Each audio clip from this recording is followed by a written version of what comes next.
Okay friends, आज की इस वीडियो में हम इंग्लिश लिटरेचर से रिलेटेड एक मॉक टेस्ट करने वाले हैं और ये मॉक टेस्ट उन लोगों के लिए बहुत ज़्यादा बेनिफिशियल रहने वाला है जो इंग्लिश टीजीटी पीजीटी या यूजीसी नेट की तैयारी कर रहे हैं। तो चलिए देर ना करते हुए शुरू करते हैं। पहला question, a miniature epic based on myth and written in dactylic hexameter is known as. Miniature epic को क्या कहते हैं? मीन्स छोटा एपिक। तो क्या ऑप्शन में दे रखा है? ट्रायलेट, एपिलियन, वेलेनेल, थ्रेनोडी। तो ये ऑप्शन जाता है B, epyllion. Question number second, the term pathetic fallacy was coined by. Pathetic fallacy को किसने कॉइन किया था? तो ये आता है John Ruskin, Matthew Arnold, William Shakespeare, John Donne. और ये ऑप्शन जाएगा John Ruskin. Pathetic fallacy term दिया था। Question number three, Browning's My Last Duchess is a fine example of. Browning का माई लास्ट डचेस ये किस चीज़ का एग्जाम्पल है? Song, dramatic monologue, sonnet form, lyric. तो ये फॉर्म है बी, ड्रामेटिक मोनोलॉग। जो रॉबर्ट ब्राउनिंग है वो ड्रामेटिक मोनोलॉग के लिए ही जाने जाते हैं। Question number four, the novelist that indicated mostly the education system of his time was. ऐसे नोवेलिस्ट जिन्होंने अपने समय के एजुकेशन सिस्टम के बारे में ज़्यादातर लिखा है अपने वर्क्स में। तो ऐसे कौन से राइटर रहे हैं? Charles Dickens, Thomas Hardy, Charles read, Wilkie Collins. तो ये बनेगा Charles Dickens, option A. Charles Dickens ने गरीब बच्चों की स्थिति पर लिखा है और उस समय का जो एजुकेशन सिस्टम था उसके बारे में लिखा है। Question number five, a play based on history as its subject matter is known as. एक ऐसा प्ले जिसका जो सब्जेक्ट मैटर है वो मेनली हिस्ट्री है, तो वो क्या कहलाता है? Black drama, academic drama, Chronicle drama, domestic comedy. तो ये कहलाएगा आपका, क्योंकि हिस्ट्रिकल और क्रॉनिकल, ये जाएगा option C, chronicle play. Chronicle plays को ही हिस्ट्रिकल प्लेस भी कहते हैं। चलिए question number seven, Shakespeare's Henry sixth first, second and third are fine example of. Chronicle play, passion play, domestic drama, tableau. Chronicle play, option number A, chronicle play हैं ये Shakespeare के dramas. Question number six, who said about Wordsworth as follows. Spelling mistake है थोड़ी। His poetry is the reality and his philosophy is the illusion. Poetry तो वास्तविक है लेकिन philosophy just illusion है। ये बात किसने कही थी वर्ड्सवर्थ के बारे में? टी.एस. इलियट ने, जॉन रस्किन ने, आर्नोल्ड ने, नन ऑफ दीस ने। तो ये ऑप्शन आता है आपका, मैथ्यू आर्नोल्ड ने कहा था वर्ड्सवर्थ के बारे में। Question number eight, which among the following was written by Edmund Burke. Edmund Brooke के बारे के द्वारा कौन सा लिखा गया था, कौन सा work? Right of man, the wrongs of women, reflection on the revolution in France, none of these. एडमंड ब्रूक के द्वारा लिखा गया था reflection on the revolution in France.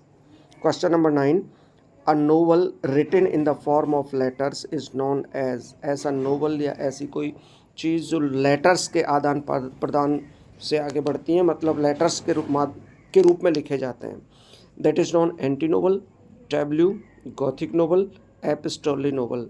और ये ऑप्शन जाएगा D, epistolary novel. The concern of new classical writers was. New classical writers का क्या कंसर्न था सबसे ज़्यादा? Nature, love, revenge, human nature. तो ये आता है भी ह्यूमन नेचर। चलिए question number 11, when a word और ए सेंटेंस एक्सप्रेसेस डबल और multiple meaning which term is used. जब एक शब्द या सेंटेंस एक से ज़्यादा मीनिंग देता है, एक से ज़्यादा मीनिंग देता है मतलब कोई भी अर्थ बिल्कुल एग्जैक्ट क्लियर नहीं होता, तो क्या कहलाता है? Fallacy, anti climax, ambiguity, farce. ये कहलाता है भाई एम्बिग्विटी, संशयात्मकता। Question number 12, what is the Philip Sidney's Astrophel and Stella. Sir Philip Sidney का एक वर्क है एस्टोफल एंड स्टेला, वो क्या है?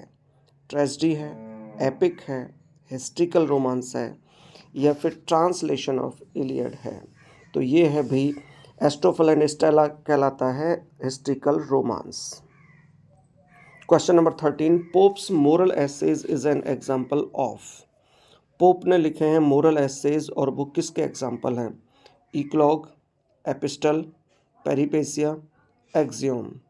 तो ये कहलाएंगे भाई एपिस्टल। पोप ने जो मोरल एसेज लिखे हैं वो भी लेटर्स के रूप में लिखे हैं, इसलिए इनको बोला जाता है epistle.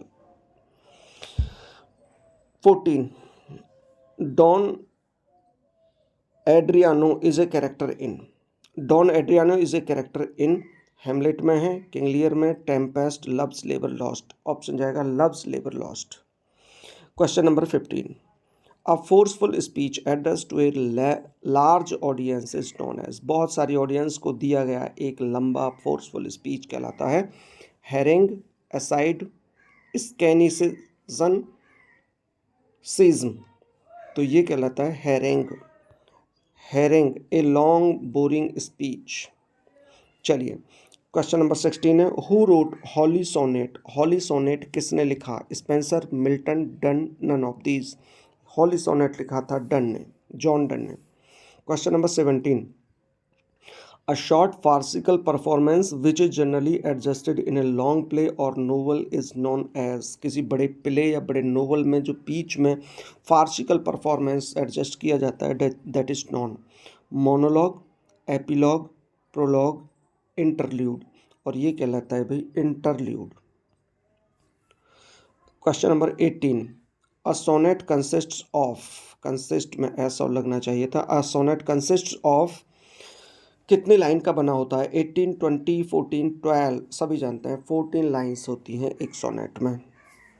Question number 19, a meditative poem about night is known as. Night के बारे में लिखी हुई एक नैरेटिव मेडिटेटिव पोएम कहलाती है नॉक्टर्न, मोनोडी, एपिलियन, लाइट वर्स। और ये कहलाता है नॉक्टर्न, जैसे कि रात्रि को दर्शाता है nocturne. Question number 20, the synonym of prudent is. Prudent का सिनोनिम होता है careful, cheerful, careless, cool. A option जाएगा careful. Question number 21, in which type of play the traditional conventions are ignored और डिस्टॉर्टेड। किस प्रकार के प्ले में traditional conventions को इग्नोर किया जाता है या तोड़ा जाता है? तो क्या कहलाता है वो? Mime, closet drama, anti play, black comedy. Anti play यानी प्ले की जो एक कॉन्सेप्ट है उसका अगेंस्ट जाता है, that is why it is known as anti play.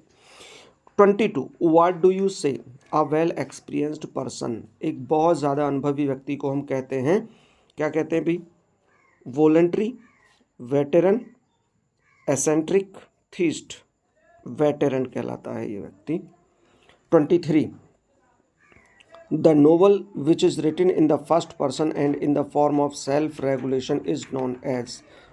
कोई नोवेल जो फर्स्ट पर्सन में लिखा जाता है, मतलब जो राइटर है वो अपना करके लिखता है, तो क्या क्या कहलाता है वो?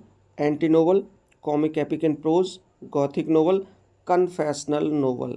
ये कन्फेशनल नोवेल कहलाता है क्योंकि राइटर अपने बारे में कुछ चीज़ों को कन्फेस करता है, अपनी कुछ गलतियाँ या कुछ कमियाँ, ऐसी चीज़ों को कन्फेस करता है, वो कन्फेशनल नोवेल यानी अपने बारे में लिखा जाता है। 24, the meaning of garrulous is. Garrulous का क्या मीनिंग है? ब्रेव, लॉयल, टॉकेटिव, सोई। टॉकेटिव। चलिए, garrulous means talkative. 25, a narrative in which birds and animals etc appeared and talk like human beings is known as। एक ऐसा work जिसमें animals and birds मनुष्य की तरह बातें करती हैं, ऐसे कैरेक्टर के रूप में वो आते हैं, तो that is non fable, cliche, epigram, novel of ideas. तो ये कहलाता है भाई फेबल, पशु पक्षियों की कहानी fable. Question number 26, choose the response which give the correct spelling of the word. नीचे कुछ मिस स्पेलिंग वर्ड दे रखे हैं 3 और उनमें से चौथा है वो राइट स्पेलिंग है, तो आपको करेक्ट स्पेलिंग चूज करनी है। कुलीग वर्ड दे रखा है और कुलीग का मैं सीधा बता दे रहा हूँ, आप देख रहे हैं B, colleague. Question number 27, COLLEAGUE है बनता है। और 27 में देखते हैं, विच device is used a person और किंग इज डायरेक्टली एड्रेस्ड, किसी व्यक्ति या राजा को डायरेक्टली एड्रेस्ड किया जाता है। वैसे वो ऐसा होता है जिसमें जो वास्तव में हमारे सामने ना हो, एब्सेंट हो या डेड हो, उसको जब एड्रेस किया जाता है तो क्या कहलाता है? एपोस्ट्रॉफी, क्लीचे, क्लाइमैक्स, एपिथेट, और वो कहलाता है एपोस्ट्रॉफी, संबोधन अलंकार हिंदी में बोलते हैं इसको। 28, which word is misspelt? Misspelt में कौन सा दे रखा है? Jealous, opposite, empirical, rhetoric. तो मिस स्पेल्ट है रिटोरिक, RHY दे रखा है यहाँ पर, वाई की जगह है ERHETORIC, रिटोरिक। चलिए क्वेश्चन नंबर 29 हम देख रहे हैं। Fielding's novel Joseph Andrews is a dot dot of Richardson's Pamela. Richardson की पामेला का क्या है? हेनरी फील्डिंग का जोसेफ एंड्रयू क्या है भी? एपिथेट है, क्लाइमैक्स है, एलिजी, पैरोडी है। तो ये पैरोडी है, रिचर्डसन्स की पामेला की पैरोडी बनाई है हेनरी फील्डिंग ने, जिसको नाम दिया Joseph Andrew. Question number 30, choose the correct proverb. सही प्रोवर्ब चूज करनी है। क्या आएगा? Necessity is the mother of happiness, necessity is the mother of invention, necessity is the mother of enmity, necessity is the mother of pride. तो क्या कहलाएगा? Necessity is the mother of invention. चलिए question number 31, when the letter of a word are reshuffled to form another word or words, the device is known as। जब एक ही शब्द के letters को उठा पटक करके आगे पीछे करके एक नया शब्द बनाया जाता है तो क्या कहलाता है वो? Anagram, witticism, lampoon, piracy. ऐसा वर्ड कहलाता है, ऐसी डिवाइस कहलाती है एनाग्राम। चलिए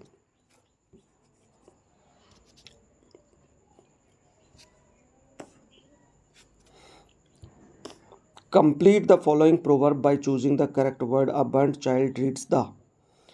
एक जला हुआ बच्चा डरता है। किससे डरेगा? वैसे तो ये पूरी प्रोवर्ब है। अ बर्न्ड चाइल्ड रीड्स द, नहीं बताऊंगा, आपको बताएंगे। ऑप्शन मैं दे रहा हूँ, वाटर, कोल्ड थिंग्स, फायर। सब जानते हैं fire. A burned child dreads the fire. और ये क्या होता है?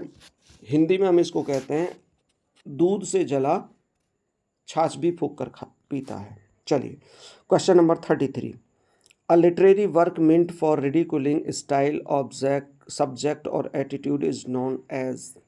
किसी की स्टाइल को, सब्जेक्ट को या किसी के एटीट्यूड को रिडिक्यूल करने का मतलब कहलाता है एंटीथेसिस, बर्लेस्क, जिग्मा, कैथारसिस। तो ये कहलाता है भाई बर्लास्क, बर्लेस्क। बी ऑप्शन जाता है। 34, choose the correct meaning of the foreign words. Inter alia, inter alia का सही मतलब क्या बनता है? चलिए मैं बता दूं? नहीं, ऑप्शन देता हूं, आप खुद देखेंगे। Among other things, without other things, in seclusion, in great demand. ये बनेगा भाई एमोंग अदर थिंग्स, ए। चलिए question number 35, a comedy meant for producing laughter and humour based on situation is known as. एक ऐसी comedy जो laughter and humour produce करती है और सिचुएशन पर आधारित होती है तो क्या कहलाती है? Black comedy, farce, bourgeois drama, carol. ये कहलाता है भाई farce. 36, the antonym synonym of queer. Queer means क्या होता है आपको बताना है, सीधी सी बात है। Strange, beautiful, cultured, Swift. और क्वियर का मतलब होता है विचित्र, स्ट्रेंज।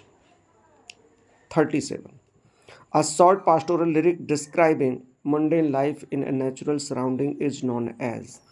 एक शॉर्ट पास्टोरल लिरिक जो कि मुंडेन लाइफ को नेचुरल सराउंडिंग में वर्णन करती है क्या कहलाती है? Carol, idyll, hymn, formal poem. और ये कहलाती है idyll, B option. Question number 38, what is the meaning of erroneous. Erroneous का मीनिंग बनता है फॉल्स, ट्रू, पॉसिबल, कैंसिल। ये बनता है भी फॉल्स। इरोनियस मतलब false. Question number 39, the term lampoon stands for the insulting attack written in a verse और prose on a. Term lampoon किसके लिए दिया जाता है? मतलब टर्म लैम्पून जो होता है वो किसी व्यक्ति पर इंसल्टिंग अटैक किया जाता है वर्स में या प्रोज में। तो वो किस पर किया जाता है इंसल्टिंग अटैक? आ रियल पर्सन पर, आ फार्सिकल पर्सन पर, फिक्शनल पर्सन पर, एन इमेजनरी कैरेक्टर और सिटी वुमेन। एक रियल पर्सन पर जब इंसल्टिंग अटैक किया जाता है जैसे कि, तब उसको लैम्पून कहा जाता है। Joseph Conrad was, Joseph Conrad कौन थे? जर्मन थे, ग्रीक थे, पॉलिश थे, आयरिश थे? तो ये थे भाई पॉलिश, मतलब a citizen of Poland. Question number 41, gothic novel and pre Raphaelitism are the example of. Gothic novel and pre Raphaelitism are the example of किसके हैं भाई? Medievalism, surrealism, romanticism, Hellenism. ये बनेगा भाई medievalism. Who wrote ode to evening? Ode to evening किसने लिखा? Gray ने, Collins, Blake, Pope. Ode to evening लिखा था विलियम कॉलिंस ने। चलिए 43, epilogue is generally appended to the conclusion of A. Epilogue किसके बाद में आ जाता है? देखो, एक प्रोलॉग होता है, एक एपिलॉग होता है। प्रोलॉग पहले लगाया जाता है, एपिलॉग लास्ट में यूज किया जाता है। तो पोएम के होता है, फिर एस्से में होता है, या नोवेल में होता है, ड्रामा में होता है? ड्रामा में होता है जी, ये D. Question number 44, the novels of R K Narayan are set in. R K Narayan ने अपने नोवेल्स को कहीं पर सेट किया है, कोई सी इमेजनरी जगह पर किया है, उसका नाम बताना है। Madras, Malaysia, mount Abu, Malgudi. तो जाएगा मालगुडी। चलिए question number 45, a confessional writer is suppose to reveal his private thoughts regarding such personal matters as sex, religion, politics, all of the above. जो कन्फेशनल राइटर होता है वो अपने बारे में कुछ चीज़ें बताता है, तो वो अपनी किन किन चीज़ों के बारे में बता पाता है? तो ऑप्शन जा रहा है D, all of the above, सभी के बारे में। Question number 46, paradise lost consists of dot dot books.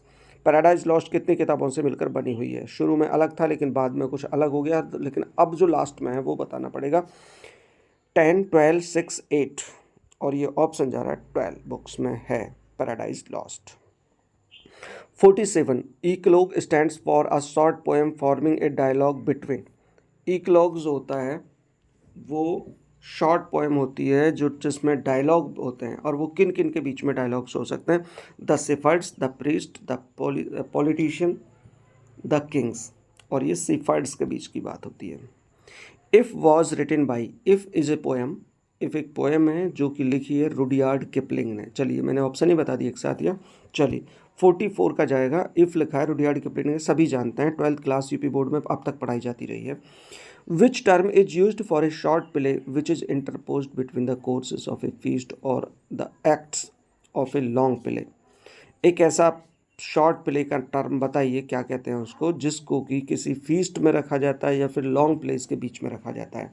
वो कहलाता है one act play, interlude, burlesque, epilogue. और ये कहलाता है भाई इंटरल्यूड।